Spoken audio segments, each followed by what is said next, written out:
మధుసూదన్ రావు ఎవరు ఆఫీసర్ని నేను వస్తే నీ కథ చూస్తామంట. నువ్వు వస్తే చూడడానికి నీ కథ చూడడానికి రెడీగా ఉన్నారు రాష్ట్రంలో ప్రజలందరూ. ఒక వ్యక్తి మాట్లాడుతూ ఎందుకే ఢిల్లీలో ధర్నా చేస్తున్నామంటే మాకు జరిగిన అన్యాయం మేము చేస్తున్న బాధ జగన్మోహన్ రెడ్డిని దేశమంతా చూడాలి కాబట్టి ఢిల్లీలో పోయి చేస్తాడంట. వద్దు ఒక పని చేయండి రా బాబు, అమెరికా పోండి, ప్రపంచం అంతా చూస్తుంది. ఎట్టో అమెరికా ఎలక్షన్ జరుగుతా ఉంది, ఎట్టో మీ పార్టీకి దిక్కులేదు అయిపోయింది. అమెరికాలో పోటీ చేసే అవకాశం ఉంటే పోండి, ఆడెట్టో వాళ్ళు కొట్టుకుంటారు. జగన్ మామ ఆడికైనా పోతే పోటీ చేయొచ్చు. ఆడిపోయి ధర్నా చేస్తే అమెరికాలో ప్రపంచం అంతా చూస్తుంది నీ జరిగిన అన్యాయం. ఎవరికి చెప్తారా ఇవన్నీ? మీరు ఇవన్నీ కరెక్ట్ కాదు. జగన్ ఢిల్లీ టూర్ ఒక డ్రామా.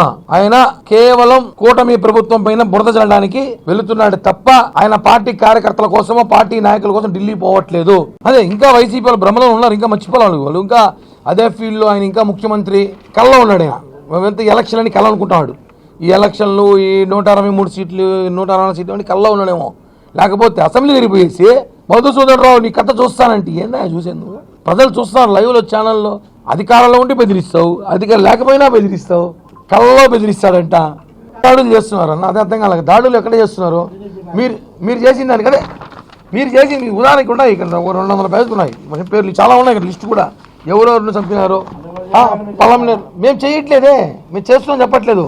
మీరు చేసుకుంటున్నారు. ఆ దాడులు మీవి, మీ వ్యక్తిగత గొడవలు అవి. మీ వ్యక్తిగత గొడవలు ఇద్దరు మీ పార్టీలో ఉండేవాళ్ళే మీరు కొట్టుకుంటున్నారు. అవన్నీ కాదు కదా దాడులు మీరు చేసుకుంటారు. మేము చేయటం మాకు అవసరం లేదు. మేము పరిపాలన చేసే పనిలో ఉన్నాం. నిన్న చంద్రబాబు గారు పవన్ కళ్యాణ్ గారు క్లారిటీగా చెప్పారు కదా, మాకు రాష్ట్రము దివాలా తీసి మా చేతికి వచ్చింది, ఈ రాష్ట్రాన్ని నిలబెట్టాలి, ఈ రాష్ట్రం అభివృద్ధి జరగాలి, నిధులు తేవాలి, అన్ని శాఖల్లో పూర్తిగా ఖజానా ఖాళీ అయింది. ఈ పనిలో ఉన్నాం తప్ప ఎక్కడా కూడా దాడులు చేయాలనో ఎక్కడ కూడా మేము కక్ష తీర్చుకోవాలని చెప్పి మాకు ఆలోచన లేదు అని నేను క్లియర్గా చెప్పాం. ఇప్పుడు కూడా చెప్తున్నాం, మాకు ఎటువంటి కక్ష సాధింపులు చేసిన అవసరం లేదు, ఆలోచన లేదు. కేవలం అభివృద్ధి మీదే ఉన్నాం. రాష్ట్రానికి రాజధాని, రాష్ట్రానికి మేము చేసిన ఏదైతే హామీలు ఇచ్చామో ఈ హామీలు నెరవేర్చడానికే జనసేన టీడీపీ కూటమి పనిచేస్తాం తప్ప కక్ష సాధింపులకి మాకు అంత టైం లేదు, అవసరం లేదు. మీరే చేసుకొని మీరే డ్రామాలు ఆడి మా మీద వేస్తే మాత్రం బాగోదని చెప్పి కూడా హెచ్చరిస్తున్నాం.